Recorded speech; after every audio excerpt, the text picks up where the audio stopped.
How to wait. Modern kids do not know how to wait.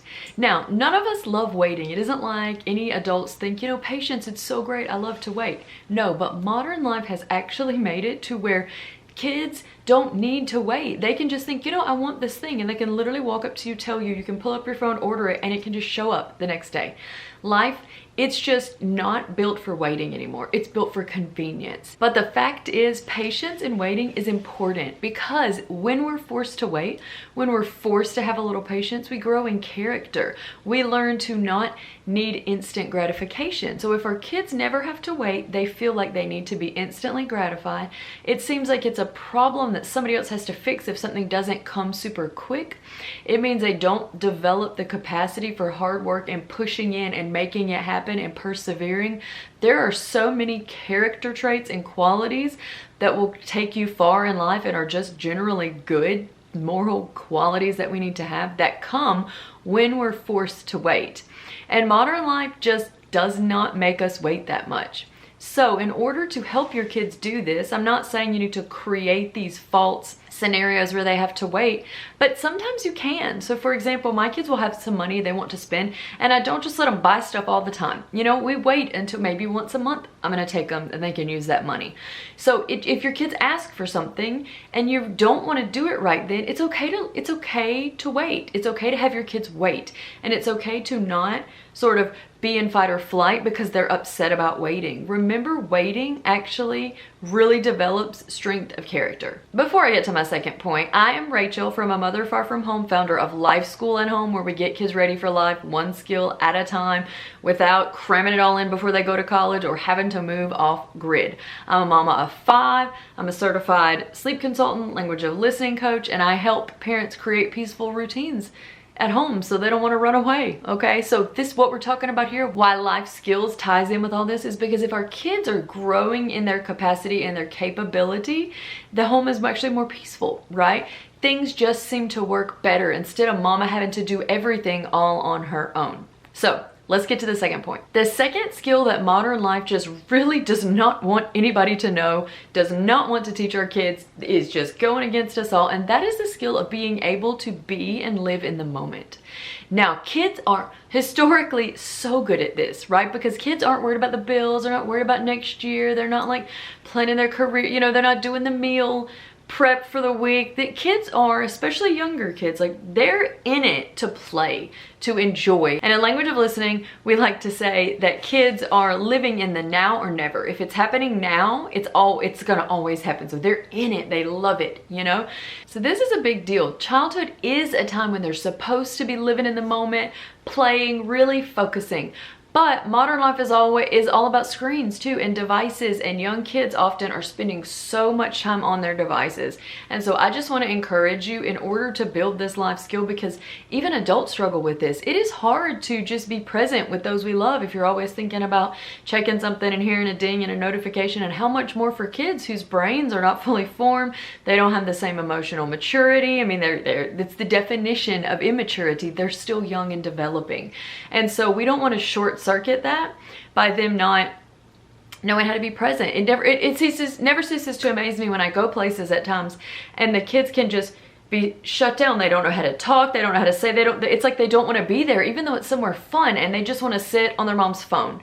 And so you might say, well, they're anxious, but I want to say sometimes kids are anxious because they're not ever used to doing anything or living in the moment because they're always on a screen. So we want to limit, it's just, there is literally nobody was going to disagree that we just got to limit the screen time that our kids have, because they're not learning this life skill of living in the moment, embodying the space that they're in, filling it up, and learning to just be and relate and have fun. The third life skill, or it's like a group of skills that kids are not really learning, and that is they're not learning the process behind these apps or these digital devices. So let me explain. We're going on a road trip with our kids in a few weeks out to Yellowstone for a while. And of course, I've been doing the planning. I've put it in my project planning, I put it in my project planning app. So I know where we're going, which day, I've got the reservation. So I have it all on my phone.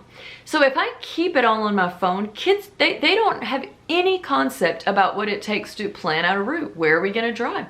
How do we find somewhere to stay? How do we determine which is the best place to stay to meet our needs? How do we budget that? When do we pay it? How do we budget a trip?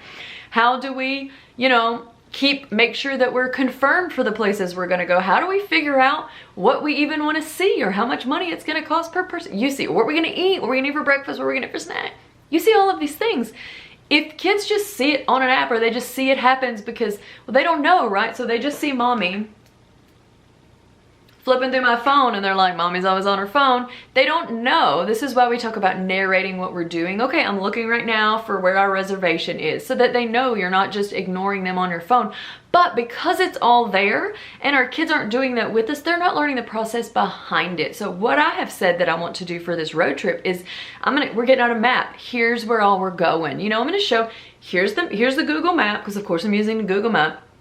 Here's Google map, and although we do have an atlas, but anyway, here's how we type that in.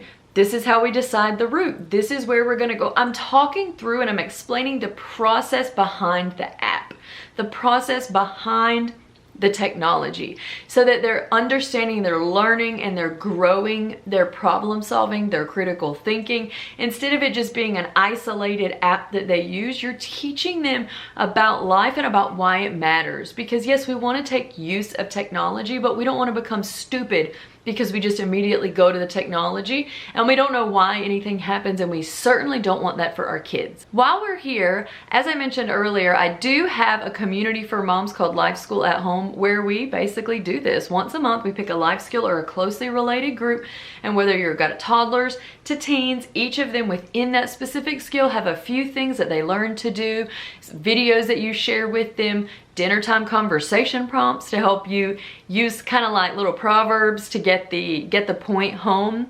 And we've got over 500 over something mamas in there helping equip their kids for life, and I'll put a link in the description if that interests you, because while we're raising little kids and we're our babies, they're gonna be big one day, and we don't just want to send them out into the world half-baked, not quite sure what they need to do, because this creates feelings of inadequacy. They feel ashamed. They feel exposed. A lot of my, and I'm sure yours, moments where we kind of feel like a lot of just like embarrassment and pain. It was not because we necessarily did something wrong, but it was often because we didn't know what to do. And so part of parenting, our privilege, is to help our kids problem solve, role play, and learn skills that help them in life. So the link to Life School at Home will be in the description. The fourth life skill that I feel like modern life just wants to skip over and pretend isn't needed is this skill of, I'm sure it's like a lot of skills all put together, but it's this idea of starting small and getting scrappy. Like, this is something that we would have just taken as something, of course you're gonna do. You're just gonna start small and get scrappy. Like, you wanna mow lawns, you need to find somebody whose lawn you can mow, and then you maybe find another person, and then maybe they tell people, and you have some more. Now it's like, no, what we're gonna do is we're gonna buy a commercial grade mower, and we're gonna get a $5,000 website, and then we're gonna run $3,000 worth of ads, and then, I'm not saying there's not a time and place for this. There's a time for getting scrappy, and there's a time for maybe being smart that doesn't rely on being scrappy. I totally get that, right? I'm not saying we don't need to teach our kids various levels of skill, or that it's not good to jump over some struggles and go to make it easier if we can. But I feel like what kids these days, they just want it to be, they go from nothing to being super successful, right? This kind of influencer idea that it's like, nobody knows me, now everybody knows me, Instead, a lot of things in life, you literally have to start small. We're not supposed to despise small beginnings, and I feel like modern life can really despise these small beginnings. Like, it's okay if your kids start small and they learn to get scrappy, they learn to iterate. Oh, this kind of worked, didn't work, let's pivot and let's do this. So I think and there's a pressure on us if our kids have an idea to feel like we gotta take it to this extreme. My child's gonna try softball, they might like it. I'm just gonna buy that $600 softball bag. That's really gonna give my head start. No, they can start small, they can scrappy. We can scrap some things together at first. They can, right? They want to try to build a little tree house out in the back. They can just use scrap stuff. We don't have to go spend $500 at Lowe's on this like perfect wood to build like this epic tree house. Like, fine, maybe that's cool, but like, they could also get scrappy. Sometimes getting scrappy is where you learn confidence. It's where you learn to feel, now because self-confidence is self-earned. You can't give someone self-confidence, because if you try and they know they don't think they can do it, they don't believe you. So you have to give your kids lots of opportunities to do things, even enough so like I have a lot of confidence I can figure new things out. So if I try something and I don't know how to do it, I'm like, oh, I didn't know how to do that. That did not go well. Yesterday I had a free class. I literally sent like over 100,000 people the wrong link. I didn't know how to do that, okay? Whatever, but I have confidence I can figure it out. If your kids aren't used to trying new things and failing and pivoting and scrapping, they just don't think they can do it. So you want your kids to have self-confidence, and part of the way you do that is giving them and allowing them to have space to do something on their own without you having to make it be some big professional thing. And the last skill that I feel like modern life does not teach kids, I don't think it teaches any of us, and I mean, really, is the skill, is this a skill or is this just a habit? I don't know. The skill of minding your own business.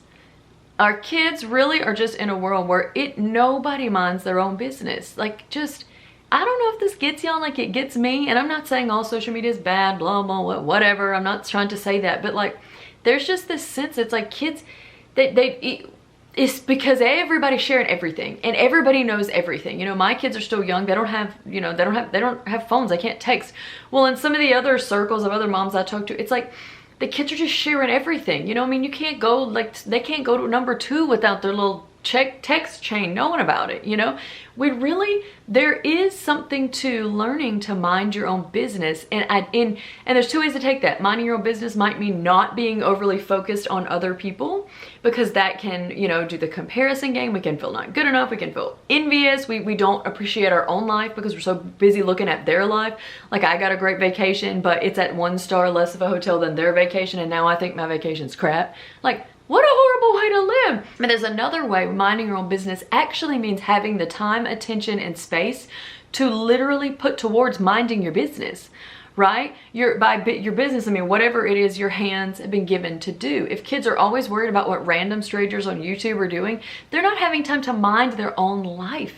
Like, we need to be able to pop in and out, you know, keep up with friends. I have friends all over the world, right? Whatever. I love being able to pop on a messenger and say, oh, what that friend I went to high school with, I wanted to ask her something. Well, I don't have her phone number, but I could message her on Facebook. Like, I'm not saying that's all bad, but it's within your own scope, and certainly your kids, well, they're too young to be able to do this on their own. You're gonna have to do it for them, but it's within our own scope to make sure when we can have a life where we can mind our own business. And when it crosses over that we feel like we're just busy minding everybody's business, that we need to come back, because we have to cultivate a life. We have to cultivate a life that we like to live. It is purposeful. It is just, and I'm not saying, there are times when you can go with the flow and life happens to you and God will open a path you weren't expecting. And I'm not saying all of life we have to like strive and be like a steamroller. I'm not saying that.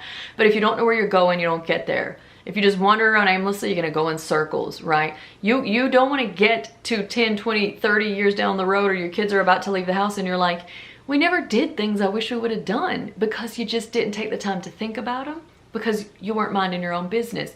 And I don't say this judgingly to you, I say this to myself as well. If I do this, you know, I literally will be like, okay, I'm blocking, blocking social media. I'll even have an app that blocks it, and I'll be like, you know, if I sense I'm pulled to it, I'm just gonna block it. I got a lot going on in my life, and if I don't mind my own life, it gets out of control. And when my own life gets out of control, then I want to escape my own life. And how do we escape our own life in the modern world? We focus on other people's lives. And what does that do? It makes us think our life is bad. And then what happens? We have poor emotional health. And what happens when that happens? It all goes to pot. You see what I'm saying? I feel like a downer right now. But I want to say, to encourage you, it is a quick win when you can say, I've gone down this road, I'm blocking my socials for a week or whatever. I'm just going to totally block them. I can do this for a week. I can do it. We can do it. We can. And you'll be amazed. Day 1, you're itchy. Day 2, day 3, you're like, I can't believe I even did that. I'm almost scared to even think about it. Life is so freeing without it. Okay, and some people might do it for 7 days and be like, life didn't feel that different, and then that might show you don't really have an issue. But this is something we want to make sure and do for our kids. We want to cultivate a sense of them minding their own business, and not before their brains are fully developed, getting them into this stream of life where they're always focused on others, because then they will not focus on themselves. They won't do that learning and that growth that we want them to do, to just be the most capable and well-rounded, not even well-rounded for the sake of it, but just healthy kids. So I'm leaving you with these 5 skills that modern life really doesn't want us to know, but I think it's good that we hang on to. And if you liked this video, be sure to check out my next video, which is a bunch of life skills that actually help your kids be grateful and not entitled.